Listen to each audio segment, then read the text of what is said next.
Welcome to Stuff You Should Know, a production of iHeartRadio.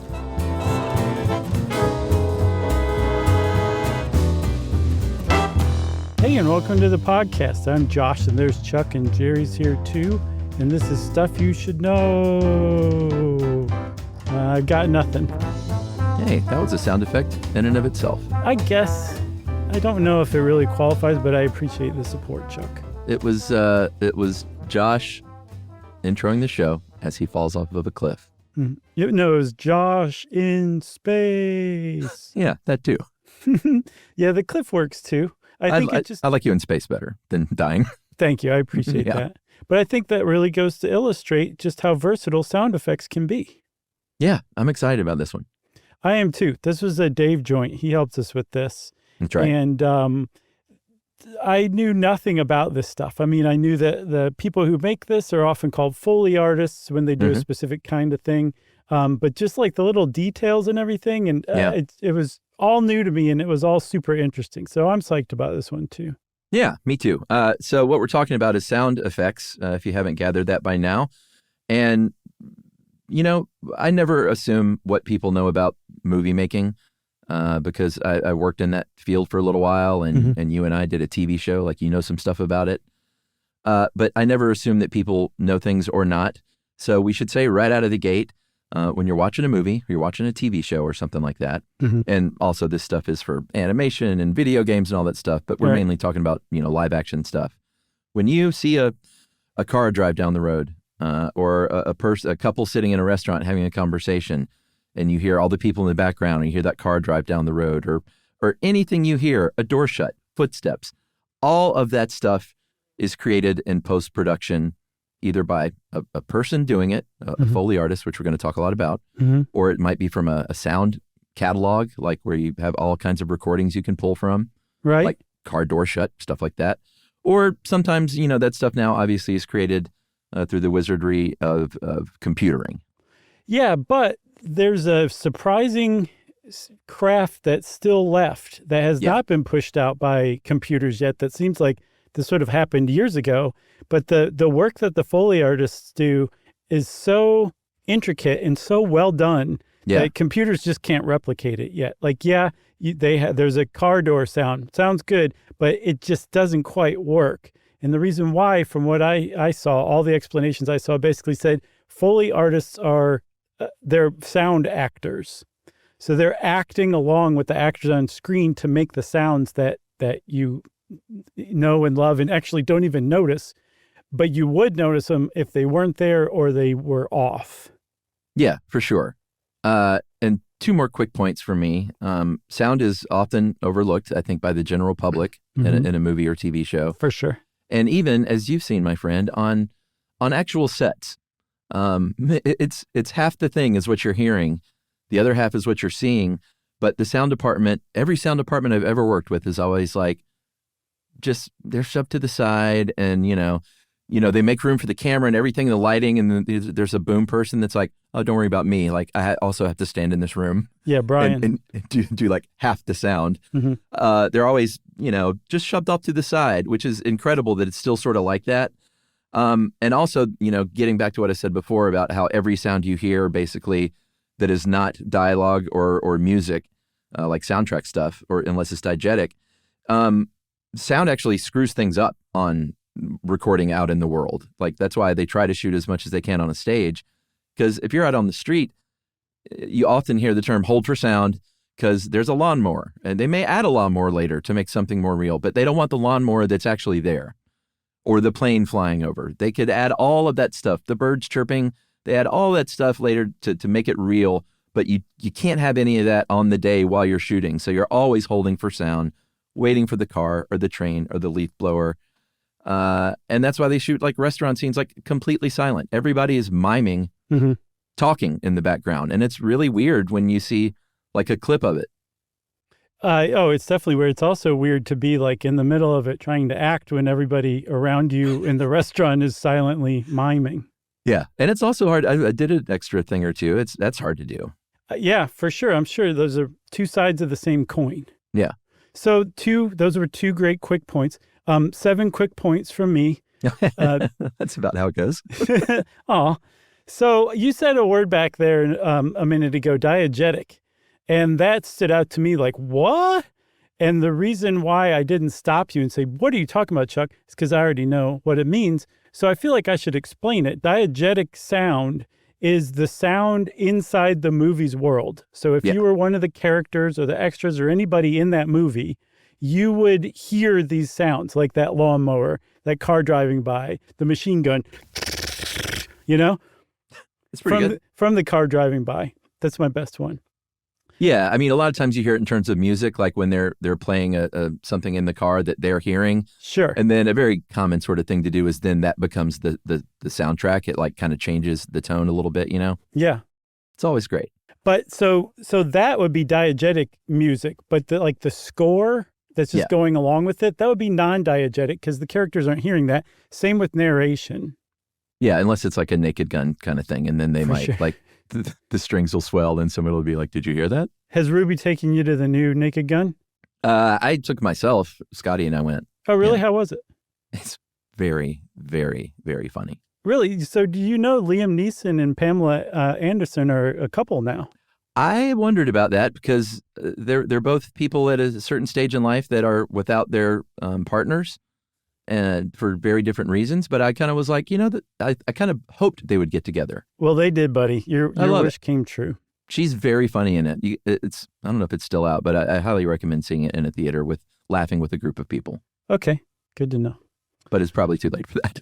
So, you talked about how you hold for lawnmower and all that, and that stuff's added on later.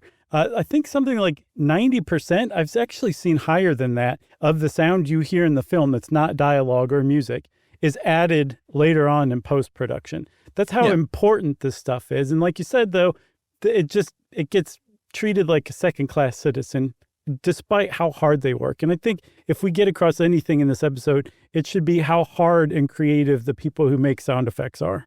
Yeah, for sure. And again, we're going to get into the Foley stuff and mention things like sound banks of doors shutting and wind blowing and all that stuff that you can pull from. But a lot of times you have sound designers that go out and make their own recordings of that stuff. They don't want the universal catalog of car doors shutting. They want to get their own. Maybe it's a specific car. In fact, that's what they should be doing because car doors are very specific, the sound they make. So they'll go out in the field. There was a whole movie about that, Blowout, with John Travolta, where he played a guy that captures the sound of a car crash that ends up being very, murderous. Yeah. Yeah. That was actually a pretty good movie. Great movie. This is a classic, right? Don't people consider it a classic? There's also, so in addition to car doors shutting, like the vehicles themselves, the sounds they make, those are often like from a sound library. But I've also seen that they'll be layered. They'll like add certain details sometimes later on onto the sound library file, called sweetening. Yeah. And that seems to be a pretty common thing. Even if you're taking stuff that you're making out in the field yourself, or you're making in the studio, as you're watching the clip, you'll probably still layer all that stuff together to get like the most realistic, richest possible sound. Yeah, they get really into it. It's a good nerdy sort of line of work. You got to have a good ear, that's for sure. Because you're recreating, punches and slaps, and every gunshot that you hear in every movie is not what you hear on set, obviously. And then, of course, this is all stuff done that's like real sound effects. A lot of the things that are created via computer but not all of them are things that don't exist. Like if you're going to do like a movie set in outer space, you're going to be making up a lot of brand new sounds that have never been made before. Yeah, they seem to love that stuff because they have like carte blanche to just go nuts and get creative, basically. Yeah, it's awesome. Another one that gets left out that sounds really boring, but apparently it's really hard, are footsteps. I'm sure there's tons of sound effects of footsteps in libraries, but those don't work from what I've seen. From what I've read, they're essentially there because somebody put them there. People don't use them. You have to make the footsteps based on the actor and how they're moving, and not just in sync with them, but a good Foley artist will take into account the weight, the height, the gait. Are they shuffling? Are they high stepping? Are they goose stepping? They're like, they take all this stuff into account to make a specific kind of walk or footfall for a particular actor. Yeah, and a lot of times this stuff is dictated by budget. Obviously, Foley artists don't come cheap. So if you've ever been watching a low-budget movie and the footsteps sounded kind of corny, it's probably because they're pulling from a library. Probably. They're trying their best. They're doing their best. They don't have the kind of dough for that. So, it all just depends. So I say, do you want to go back to the beginning of all this? Yeah, which is surprisingly silent movies, right? Yeah, well, apparently it goes even further back than that to vaudeville before there were even movies. People would play along on stage to make sound effects with vaudeville acts. So it was a pretty brainless transition from vaudeville stages to the stage underneath a movie. And it was just somebody playing along, I think, to start with like drums and like maybe some clackers and a few different things. But it very quickly took off as like a cottage industry to make props for people who did this live to use. Yeah, props or... Traps. Traps, baby. Short for contraption. And a lot of times it was percussionists, even if they weren't literally playing drums, because percussionists are just good at doing multiple things with the hands and feet at the same time. Yeah. So they had these contraptions or traps, and they started making them. Like drum companies like Ludwig started making traps to just simulate things like the sounds. And, these are early talkies. So it's not like they were going for absolute realism with like a barking dog sound or a train whistle or a snore or a cash register. But they would make these traps that were close enough that people hearing this stuff for the first time in a movie were like, oh my God. Right. I never knew a dog actually sounded like that. Yeah. There's this video of a guy named Nick White, and he is a master of this. He has a bunch of like vintage traps. And he does live sound effects along with like black and white talkie movies, silent movies, sorry. And there's a video of his called Vintage Sound Effect Artist for Vintage Films. And it's amazing to watch him do this in real time. Because like you said, he's doing stuff with his feet, he's doing stuff with his hands, and then he's also probably got some sort of weird whistle in his mouth at the same time too. Yeah, and it's funny, Dave mentioned him later in the article, but I was going to bring him up anyway. This guy, Josh Harmon, is a very fun Instagram account to follow because he does it to old cartoons. Yeah. And he is really blown up. He's like got close to 5 million Instagram people now. Wow. And has had like some famouses on there that take part. And the delight of Josh Harmon's stuff is not only watching him squeeze a balloon to make it sound like somebody like Porky Pig is trying to get through a door, but the delight he gets at the end of the clip, he just always lights up with this wonderful smile. And like one of my life goals is to sit in and do a sesh with Josh Harmon. Nice. Oh, man. I've asked. Oh, have you asked? Well, just on Instagram, like, hey, I know I'm not Nick Jonas, but like I got a few people who listen to me. Can I get in there? And a bunch of stuff you should know. People are like, yeah, get Chuck. But he, it didn't get through. Oh, well, keep trying, Chuck. I'm gonna. Maybe this will get to him. It could. Attention, Josh Harmon. Do this. What about slapstick, though? I didn't know that even. Yeah, the term is actually, slapstick is like physical, silly comedy made up with pratfalls. And the reason it's called slapstick is because there was a trap that people used to use that was a slapstick. I think I can imagine it. It's like two wooden duck bills that you smack together. Okay. As a clacker. Yeah. And they used that when somebody had a pratfall, like when they tumbled and fell or something like that, they would use this slapstick. That's cool. And that's where the name came from. So now you can go forth and tell everyone you ever meet where the origin of the term slapstick is from. I love it. Here, let's finish up with the jazz singer and then take a break. What do you say? Mm-hmm. Well, the jazz singer, as we've mentioned in other episodes, was the first sort of widely released successful talkie. Right. And I know we've talked about the Vitaphone before, so did we do one on silent movies, or was it just the birth of the movies or something like that? I don't know. I don't know. Well, Warner Brothers had developed something called the Vitaphone, and that was a separate machine that would sync the audio along to the projector while they're playing it. and it was basically like a record. They recorded it on shellac discs, like an LP. And once the jazz singer came out, a whole new industry was born from silent movies. Right. Like throwing a light switch. Like silent movies were out and talkies were in. Like this was an enormous innovation for sure. Yeah. So yeah, I say that's a great setup for where we are in history with sound effects. All right. So we're just going to walk away. Clip, clop, clip, clop, clip, clop. Wait. Oh, no. We'll be right back.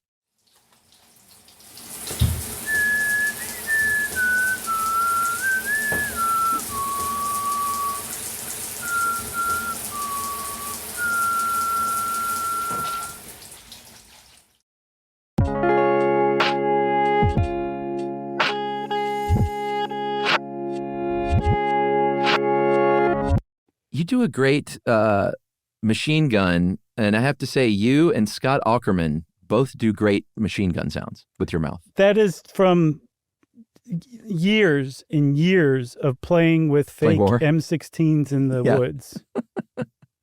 What is that horrible instinct that little boys have? I don't know. It's weird. I'm glad it usually gets left behind or shed as you get older, typically. Yeah. But let's pick up that stick and go. Yeah. See, that was terrible. No, that was pretty good. That was a modified M16. All right, how about this? Bullet, bullet, bullet. Is that good? Did I ever tell you about the time I was playing laser tag, and it was like at 10:30 in the morning on a Tuesday for some reason, and we didn't have enough of us in a group to make it like even teams. Yeah. So the guy who worked there, this other kid, he played with us, and he caught me in a corner and got me. And then he just stood there and shot me. Like every time like my chest piece would reset, he kept just shooting me and killing me. And finally I shouted at him like, "Stop." And he just laughed and walked away. But he killed me probably like 10 times in just, however long it took to reset. Oh, since you mentioned that and we're doing this today, I had my very first laser tag at Ruby's birthday party this summer. Nice. I had never done it before.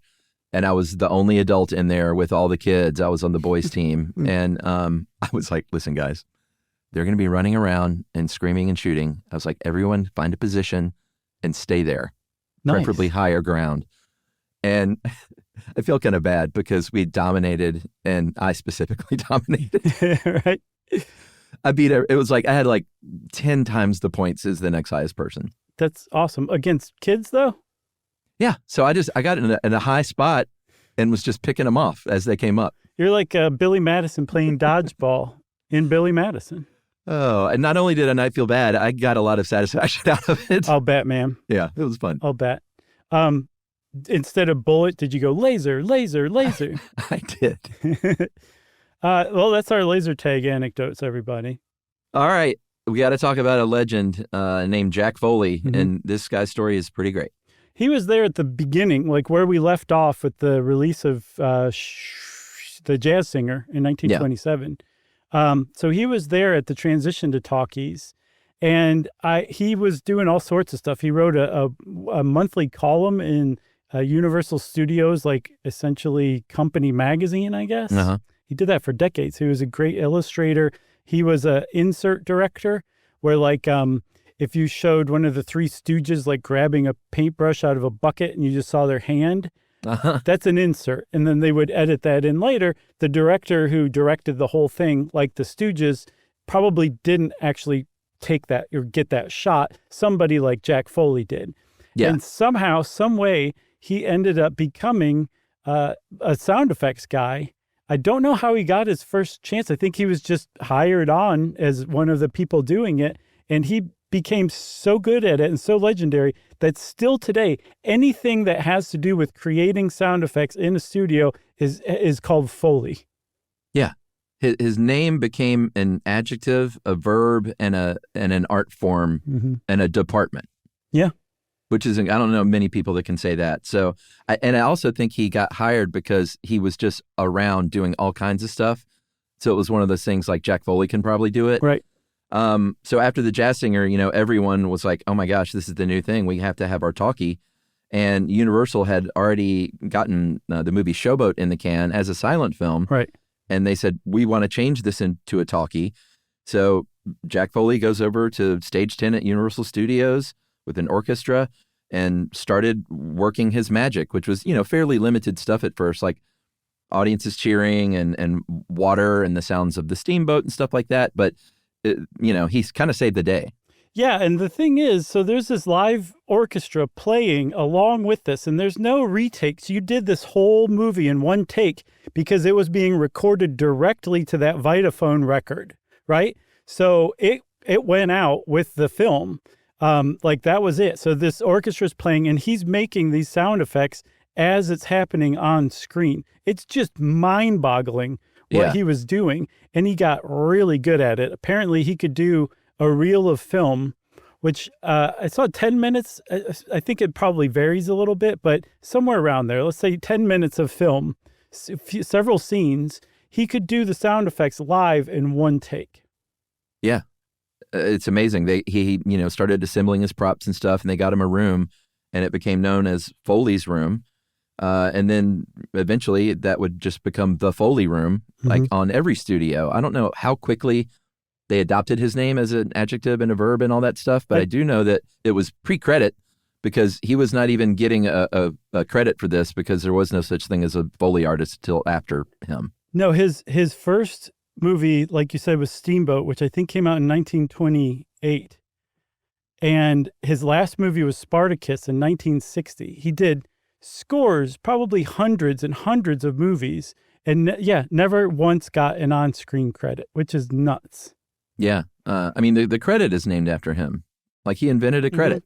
Yeah, for sure. And by the way, I think it was the early 60s, and Desilu was the first studio outside of Universal to call their Foley room a Foley room. Amazing. What year was that? Like 61 or something like that. So kind of right after he was done, he got the honor. Yeah, I guess that's it was. Amazing. Yeah.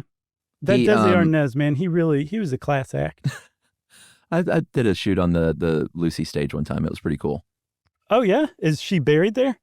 No. It was just where they shot it. Oh, okay. Like I would always ask anytime you're shooting at one of the old like Paramount lot or Universal, I would always kind of ask the old timers like, hey, what was here? And, one time it was Happy Days. One time it was Lucy. It was always kind of neat. Right. Hans Moleman goes, I'm only 31 years old. A couple of books ago, I think 3 books ago, I read a really great Dent Stanley Kubrick book, and he talked about this fact, which was in Spartacus. He didn't like the audio recording of the Roman army marching, so he was trying to bring in a big, fairly expensive 2-day shoot to redo that. And Jack Foley was like, no, I think I've got this. And on the spot went and got car keys and was able to recreate the sound of like the armor kind of clanking such that even Stanley Kubrick approved of. Yeah, which is really saying something. Yeah. But it went from potentially flying back to Spain and rehiring thousands of extras and reshooting these 2 days just for the sound to, no, check out these keys. I just saved your movie so much money. So that was his last one too. That was a great way to go out, I think.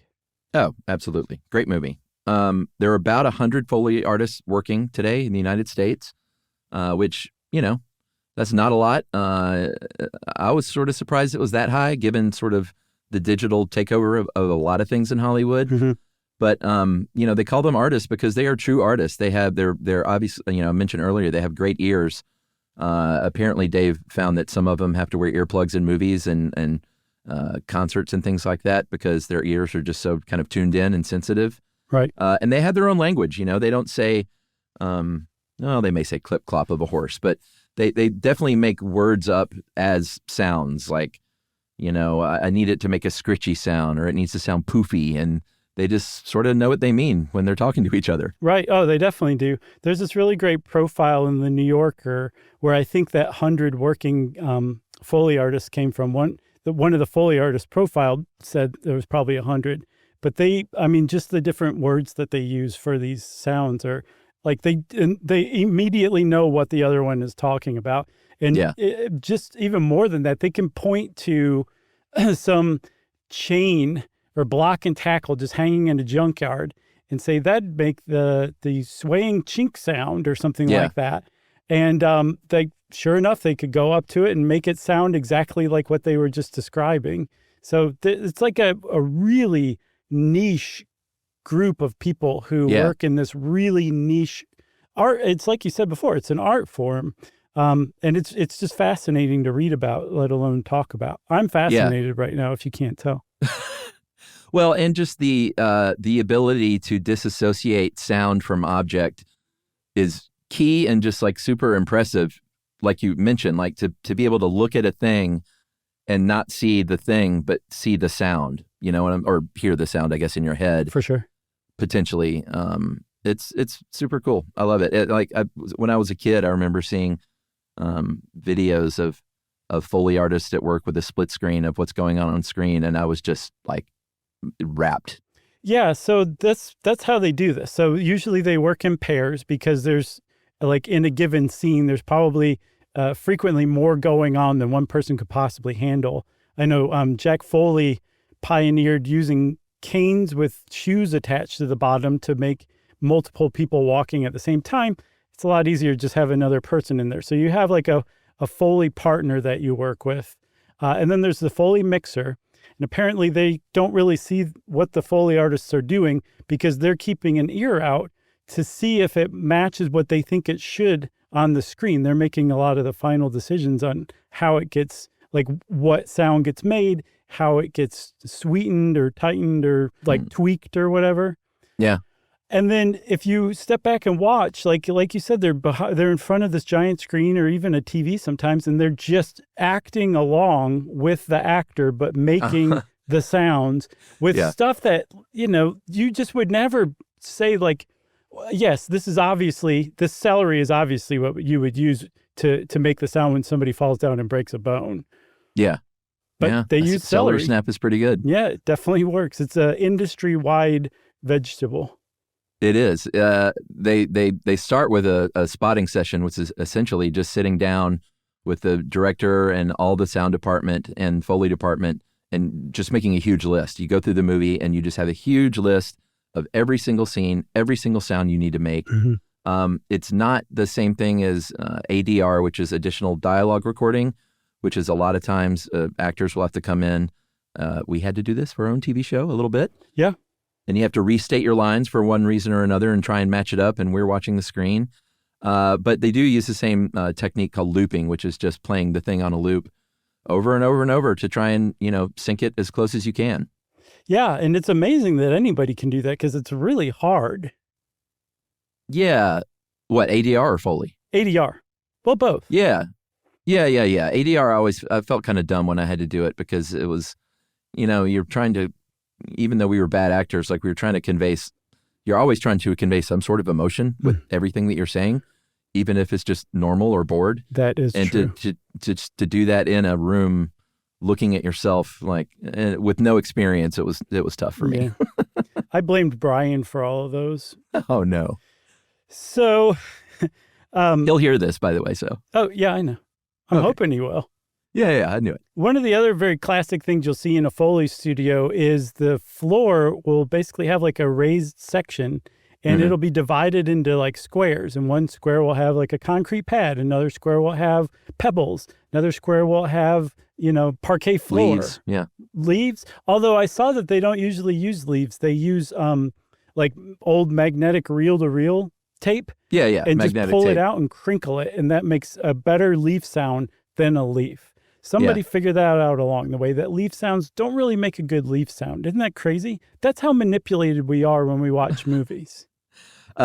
True, but I have seen them go in the field for like forest walks and stuff. So there's a mix of everything. There's not like just one way to do things. Right, true. And they all, share stuff. Like whoever came up with the celery is probably regarded as a genius in the field. For sure. Yeah, I'm sure they were using carrots before that. Right. I also saw there was in that New Yorker profile, one of the Foley artists talks about a Halloween mask of the Tin Man that got handed down from her former Foley partner when he retired. And she was like, nothing will ever make this sound. It's like it's described as a yawning shit sound. I can't even wrap my mind around that. But what sound is it supposed to be? A yawning church sound. I don't know. I think Like what's it used for? I don't know. Okay. If you wait a little bit, I can look her up and call and ask. Oh, no. That's all right. I just wondered if you were like, and that's the sound of a pot going on a stove. How about this? Let's edit this in. The sound of a pot going on the stove. Okay, perfect. But she was pointing out, like, I think they even said, like, she ordered a new one online, and it came, and she was like, this doesn't sound anything like it. It's made of different materials. So, like, it's so nuanced. I saw a quote from David Fincher, the director, who is, like, a huge fan of Foley artists. And he basically was like, we're looking at, like, a scene of some people having a meeting in a lawyer's office. And he's like, what does the naugahyde or the leather on the sofa sound like? Yeah. Well, like, is it fake? Like, is this a strip mall lawyer's office? Or is it like a really well-heeled lawyer's office, so it's real leather? Like, that kind of attention to detail that Foley artists make, like, that's what makes a movie, like, engrossing or, at the very least, extremely realistic. Like, that level of attention to detail. Yeah, or if you're not paying attention to detail like that, it makes something stand out and you may not even recognize it, but subconsciously it may just, a sound may sit wrong if they don't do it right. Yeah, like if somebody sits on a leather couch and it makes a yawning sound, right? You're going to be like, what was that? That's a Tin Man helmet. Right. You wouldn't believe them if they told you. That's right. So the Foley stage is amazing. They have that floor. It's just riddled with props and weird things that they don't call it by the thing. They call it by the sound it makes. Mm-hmm. Like you don't say, give me those coconuts. You say, give me the hooves, although they don't use coconuts. It's a little bit of a Monty Python reference there. But yeah, it's a fun looking room. Like I encourage everyone to go like see some like YouTube video of a Foley artist in work in their little kind of cool air-conditioned dark room. There's water, like there's usually like a bathtub. There's usually a working toilet, and just all manner of props that people use. That's right. You want to take a break and come back and talk a little more about sound effects? Let's do it.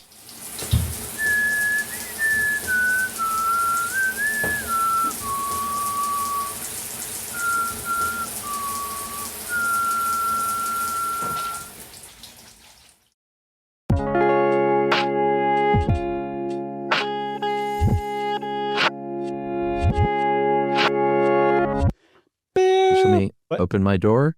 Yeah. Oh, that was good. And then look out, Chuck. No, not again. All right. So Dave kind of dug up some fun classic Foley tricks from famous movies.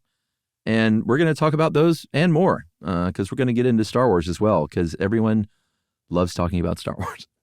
Well, the guy who was the Foley artist and I guess sound designer for Star Wars, Ben Burtt, just changed the industry from what I could tell. He's a really interesting, creative guy. Yeah. We've talked about him before. He was the Wilhelm scream guy. Yes. Did you see the Wilhelm scream thing I sent? I did not. Oh, I know the story of the Wilhelm scream. You want to hear it? We did a whole episode on it, didn't we? No, we just mentioned it and then Jerry put the wrong one in. Oh, I thought we did a whole short stuff on it. On the Wilhelm scream? I don't think so. I thought we did. Well, either way, just go ahead. All right. If we have, then we'll edit this part out. But okay. Essentially, the Wilhelm scream was a scream that they think was recorded by a guy named Sheb Wooley, who is an actor and musician who's known for the song Purple People Eater. He's the guy who sang that. And it was in a movie called Distant Drums. And I think we can play the Wilhelm scream right here, right? I mean, I thought we could the first time and it didn't work. Well, let's try again. So this is what right. we're talking about. This is the very famous Wilhelm scream. Okay, so apparently Sheb Wooley recorded that for Distant Drums, but it didn't become kind of, I guess, a thing or iconic or well used until 2 years later. There was a movie called The Charge at Feather River, and a character named Private Wilhelm gets shot in the leg by an arrow, and he screams the Wilhelm scream. Still wasn't called the Wilhelm scream until Ben Burtt came along for Star Wars, and he'd seen just tons of Westerns as a kid, and the Wilhelm scream showed up in almost all of them. So he sought out that scream and found it in the Charge at Feather River Sound Library and used it. The first time it shows up is when Luke shoots a stormtrooper and the stormtrooper falls off of something or other. I can't remember where exactly. And he adopted it as a signature sound, and it just became kind of a iconic in-joke among sound editors since then. Yeah. It may have been Movie Crush That makes sense. where I covered that. Yeah, totally makes sense. And I think it was All That's Interesting said it's been in over 400 films. Amazing. Yeah. The E.T. sound, they needed E.T. to sound a certain way when E.T. walked around, because they needed him to sound like an E.T., but also not be like gross. Right. They wanted people to like E.T., so they used like Jell-O wrapped in a damp T-shirt and raw liver, apparently just for the sort of squishy walking sounds. That's a pretty good one. Yikes. What about Titanic? This is a good one. No spoilers. I'm going to spoil the end of Titanic. Oh, come on. So you can dial out now if you want to, but at the end of Titanic, Kate Winslet is floating on a door or a piece of wood or something. I think it's a door. And she's freezing cold, and they used apparently frozen lettuce to recreate the sound of her hair moving. Yeah. It was perfect because I remember that sound effect. I don't think I was like, that crispy hair sounds crazy at the time, but when I read about it, I remembered that it made some sort of impact on me. Yeah. To prevent anybody from emailing in, apparently it's not a door. Everybody says it's a door, but some people on Reddit found the piece of the staircase that it was taken from. So James Cameron's film was so accurate that you could determine that she was floating on a piece of staircase that is shown earlier in the Titanic before it sinks. I think it was a door. That's fine. I knew somebody was going to email in, and I wanted to burst their bubble. Fight Club, if you've ever heard a fist fight in real life, I'm sorry, because that's a really dumb thing to do, is to punch somebody.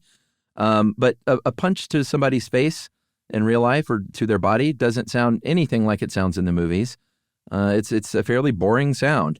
So they need to recreate that, obviously. And a lot of times they're punching, raw meat and things like that and adding extra like bass and kind of tweaking it in post. But apparently in Fight Club, chicken carcasses were pounded with baseball bats, along with the sounds of cracking walnuts. Yes.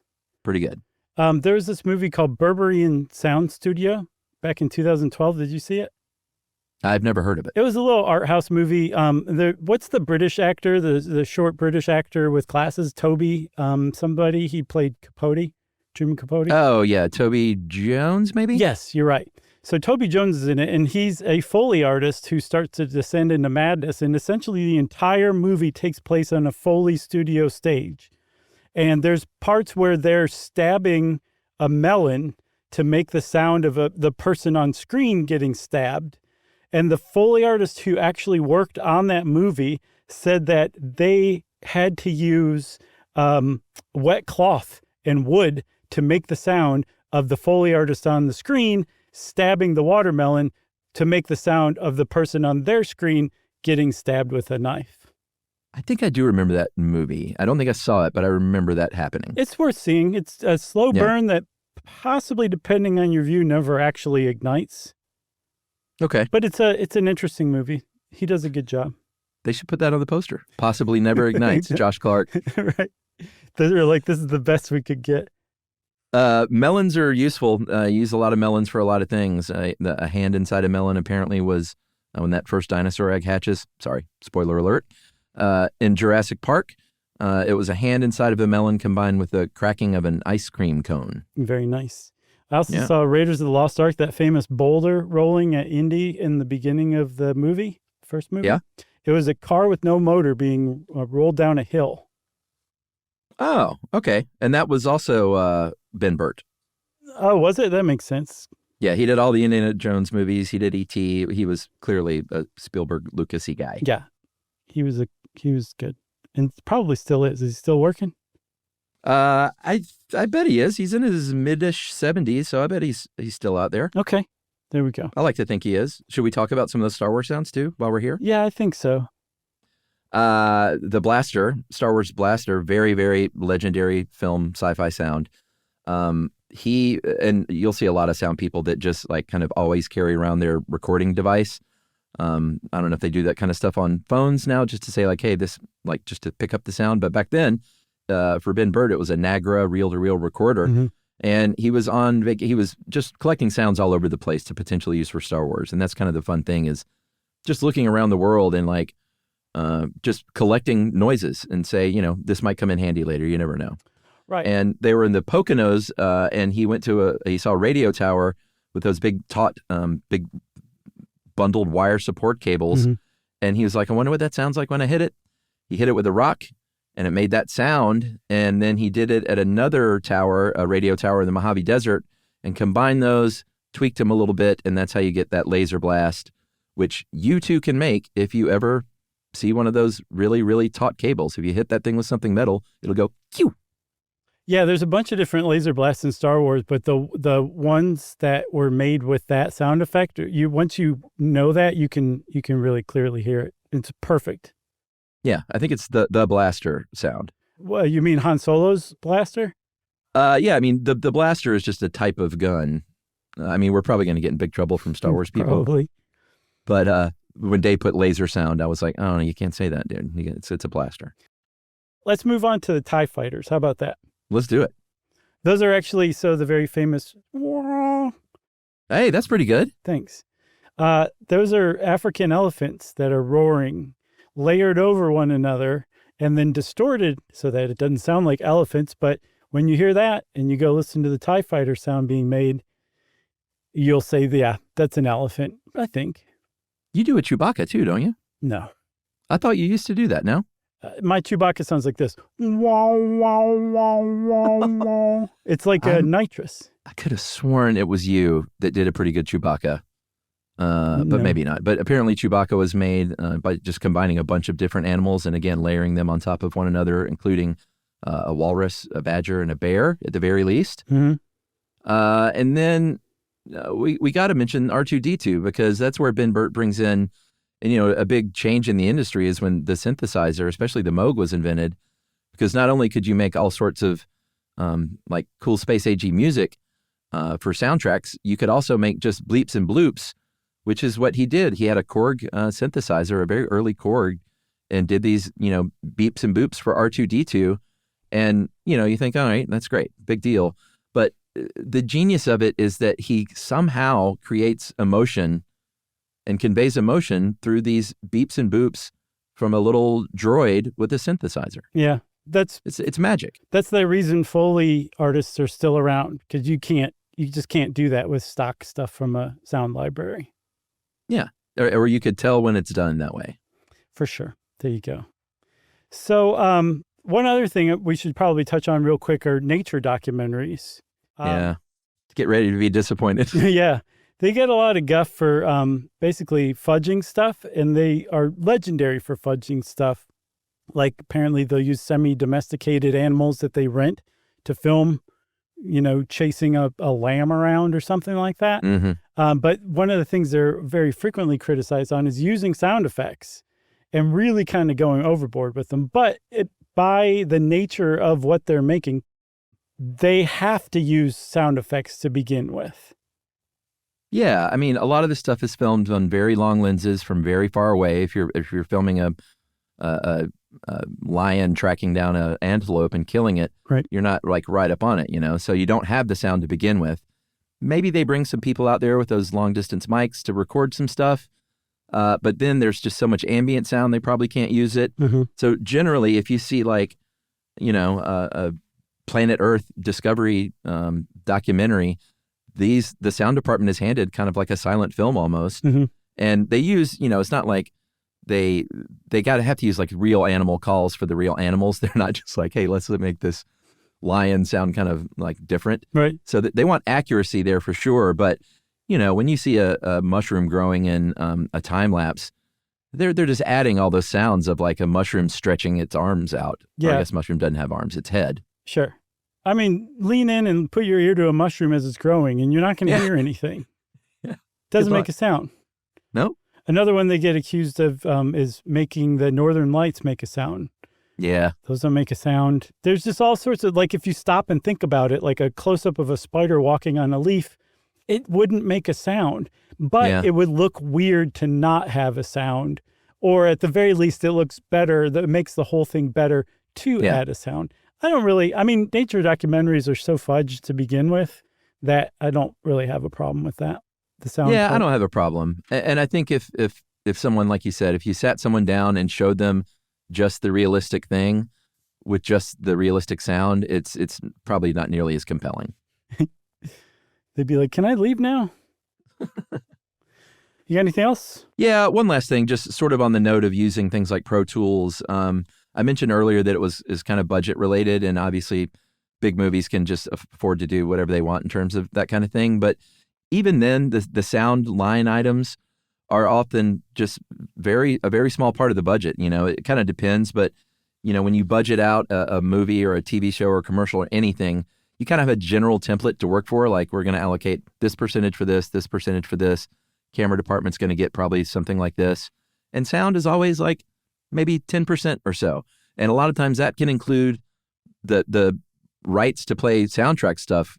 And, it depends on the movie. If it's like Dazed and Confused or something like that, that's really music reliant, you're going to have to spend a lot of money on that. So you may look at the post-production sound and be like, I'm sorry, you have very little to work with. So that's where you're going to get stuff like pulled from libraries a little more. When you get these big movies, that's when they can afford to bring in the Foley artists and the whole teams. And that's why the sound is always really awesome. And that's why they highlight it at the Academy Awards. Yes. Nice. So go forth and watch movies and listen out for sounds, and you'll probably be amazed here or there. Yeah, but don't get so caught up in that. Like, I wonder if Foley artists can even watch movies and enjoy them. I feel so bad for people who can't watch movies, who can't enjoy food because they're chefs or something like that. Like, who totally. Just can't enjoy simple pleasures in life because they know too much about it, Can't enjoy bologna or sausage. Yeah, I say, here's a new Stuff You Should Know t-shirt.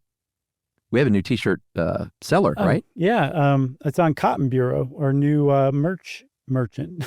Yeah, we've never put a lot of effort into merch, but we always hear people asking. So Cotton Bureau, Stuff You Should Know. You can find our merch now, and I think a new t-shirt should be Stay Dumb, Enjoy Things.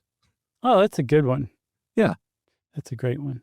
All right, well, let's have Aaron Cooper get on it, because I think 2/3 of our shirts in our merch store from Aaron Cooper, because he's really good at it.